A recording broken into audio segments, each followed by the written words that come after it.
Being intelligent has always been seen as an advantage. But is it really? The weight of expectations and sacrifices you never asked for are dragging you into an abyss with no way out. Get ready, because today I'm going to show you that you'll never want to be intelligent again. And this might be the most uncomfortable revelation you've ever heard. Being intelligent is like having eyes in a world of blind people. It seems like a gift, but you soon realize the burden it carries. You see the abyss, where others see only the path. Schopenhauer compared intelligence to a lighthouse that illuminates the storms of life. But who wants to carry that light when it only reveals more storms? The more you understand, the more you notice the futility and pain around you. It's like being the only one who notices the party is ended, while everyone else keeps dancing.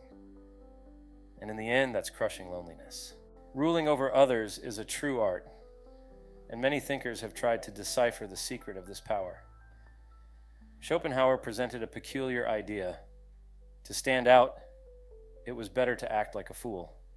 It may seem contradictory, but his logic was brilliant. Schopenhauer believed that seeking success in an obvious way often led to being seen as arrogant, while pretending to be less intelligent could open unexpected doors. This philosophy started taking shape when he was still young. At 19, his mother wrote him a letter criticizing his habit of wanting to stand out at all costs. Although she recognized his brilliance, she pointed out that his hunger to be the smartest often undermined his own virtues.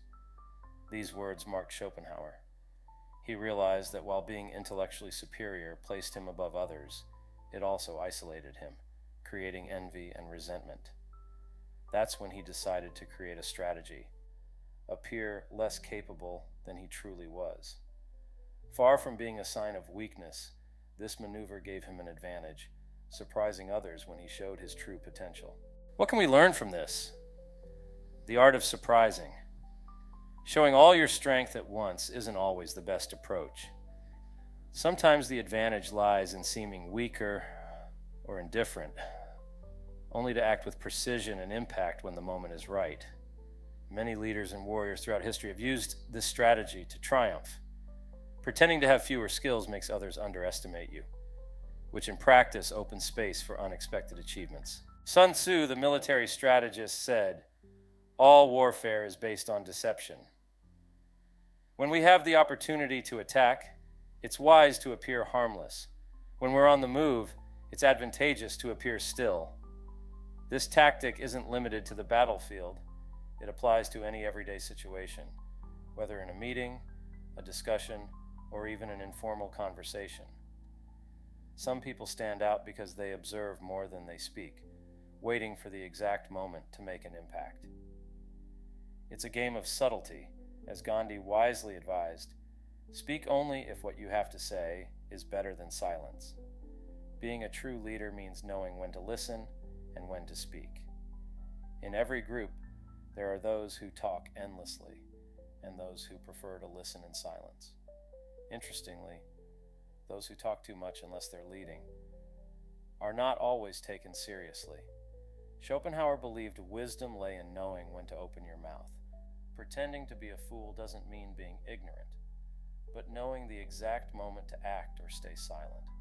As Plato brilliantly summarized, the wise speak because they have something to say. The fools speak because they have to say something. Listening attentively can be one of the most powerful tools you have. When you pay attention to the details around you, each bit of information absorbed becomes a key piece to make a genuine impact with your ideas at the right time.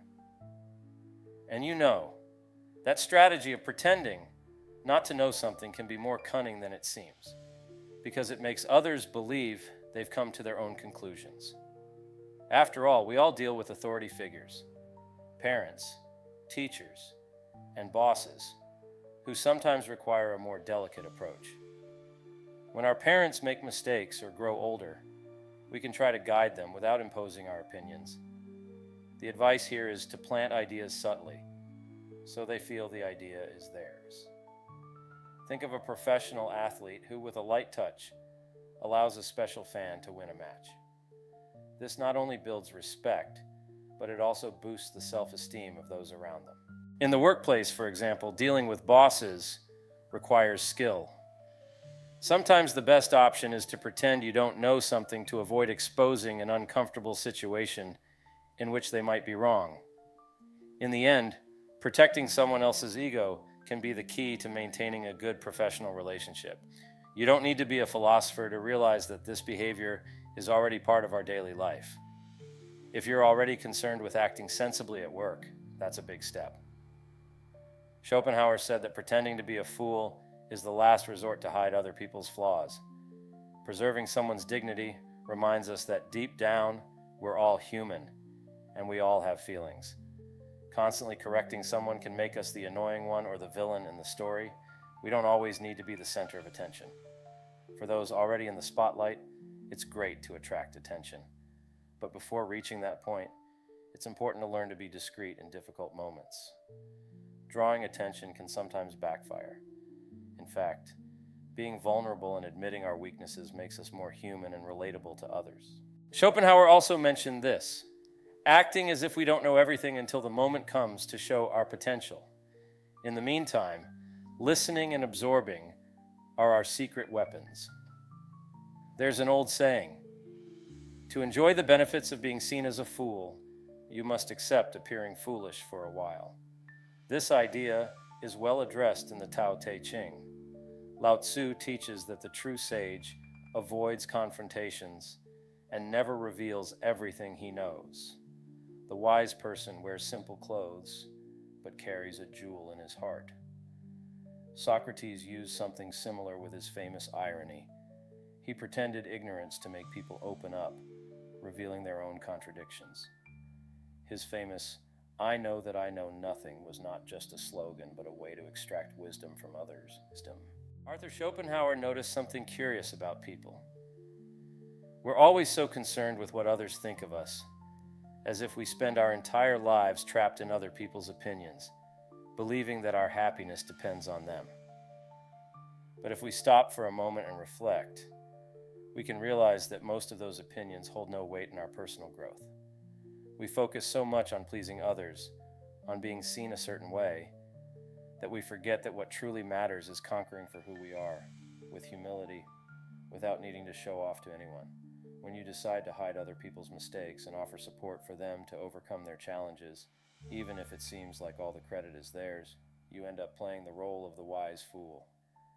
It may seem like a secondary role, but it has enormous power. People start to respect you, sometimes without understanding why. It's like being that odd person no one pays much attention to, but in the end, you surprise them and leave a mark. The key is to be kind and empathetic. Everyone has their own battles, their own burdens, and showing compassion makes a big difference. Have you ever seen someone who loves to show off after a victory, almost rubbing the success in everyone's faces? It's unpleasant, right? This type of attitude doesn't generate admiration, only discomfort. Frank Lucas put it very well when he said, "The one making the most noise in the room is the weakest in the room." Schopenhauer, just like Lucas, knew that true respect comes from humility. When you achieve something and act like it's just another day, without boasting, people see you differently. Pretending that success was no big deal, that it's nothing special, impresses far more than any attitude of superiority. That humility is what captivates more than the success itself. In the end, being the fool is often the smartest move to gain respect and success. If you've made it this far, I want to thank you from the bottom of my heart. You know, not everyone can handle facing this journey, reflecting on intelligence, the abyss of the mind, and what it means to be seen as a fool in a world that always pushes us toward protagonism. If you're still here, it's because something here resonated with you.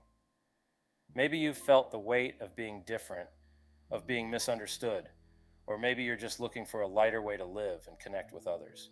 Let me share a small story with you. A wise man, known for his humility, was called to lead a village full of conflict. Instead of imposing his ideas or showing all his wisdom at once, he walked around listening to people, observing in silence. Over time, those people who barely noticed him began to trust him, not because he was the smartest, but because he made them feel heard and understood. His true power didn't lie in being the most intelligent or standing out, but in knowing when to speak and when to listen. You, who are here now, are part of this journey. Each reflection, each idea, each moment in which you allow yourself to open up to new thoughts makes this exchange even more special. The message Schopenhauer left us might be uncomfortable, but if we look at it with care, it also brings liberation. We don't need to carry the world on our shoulders to be valuable. Sometimes being discreet, listening, and even pretending to be a fool is where we find our true power and connection with others. So, my gratitude goes beyond just you making it to the end. It's for being someone willing to look beyond, reflect, and feel. If this video has left you with something of value, take it with you. Share your own stories. And most importantly, keep searching for the balance between showing your light and retreating into the shadows when necessary. Thank you for being part of this moment.